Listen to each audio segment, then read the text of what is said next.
Hey guys, what is up? It is SSD Middleman here with GuidesForUsAll, and today I'm going to be showing you how to get all of the punch-through mods in Warframe. Starting with Shred, you can get it in two ways. First off is as a Nightmare Mode reward, and what these Nightmare Mode missions are, you can find them on pretty much any planet except the starting few, and they will be much harder than regular missions. If you want to have more information on Nightmare Mode missions, click this annotation on screen to bring you to my video on them. Once you complete them, you'll have a chance of getting the Shred mod, but there are also a lot of other Nightmare mods you could get, so you're not guaranteed to get this. You can also get it by buying one of the top 3 platinum packages in the store, the cheapest of which is $50 without a discount, so it could be pricey if you're doing that just to get this mod. I do not recommend that at all, and you also used to be able to get this mod from an operation that happened in the past, but that is no longer here, so your only real way to get this mod is through the Nightmare Mode.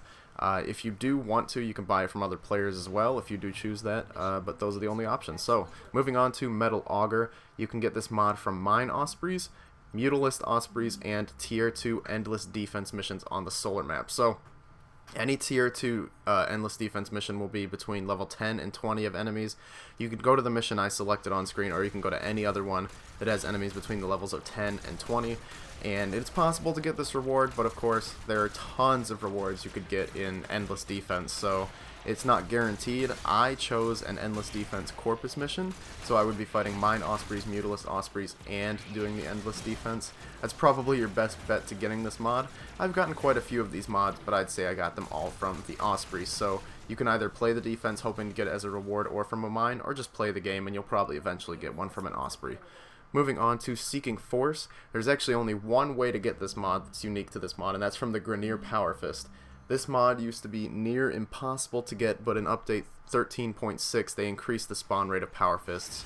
As you can see here in this mission, I'm actually fighting quite a few Power Fists. It used to be you'd see maybe 2 or 3 in a mission if you were lucky. Now you'll see a bunch more. I definitely recommend playing on Kappa Sedna.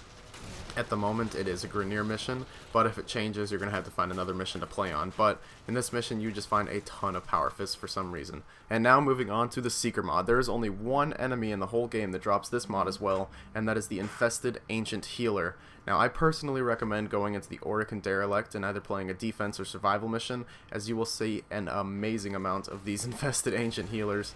That's good and bad at the same time, as they will make it a little more difficult to kill the other enemies, but you will be finding a lot of these. Just go into the recruiting tab, I'd say, and look for people doing Aurican Derelict defense missions, and you'll have a very good chance of getting this mod. You could also play Dark Sector defense or survival missions if you'd like, as there are a pretty good amount of Infested Ancient Healers there as well.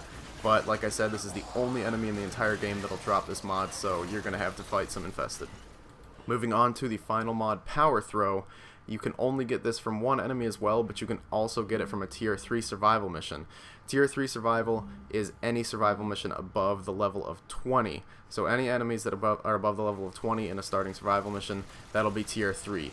Now, when you're doing this, you have a pretty high chance to get it at the 5 and 10 minute marks, and then a little bit of a lower chance to get it at the 20 minute mark. So if you're playing Tier 3 survival, if you play it, like I'd say, if you played it 20 minutes 1 or 2 or 3 times, you're pretty much guaranteed to get this mod, because there's like a 16% chance to get it at the 5 and 10 minute marks, and then I'd say about a 7% chance to get it at the 20 minute mark. So Tier 3 survival is probably one of your best bets, but you can also get it from Corrupted Lancers, and you find a ton of Corrupted Lancers in any Void mission. So playing through the Void a lot, you'll probably end up getting this mod as well, but if you're specifically just looking for this, I recommend Tier 3 survival.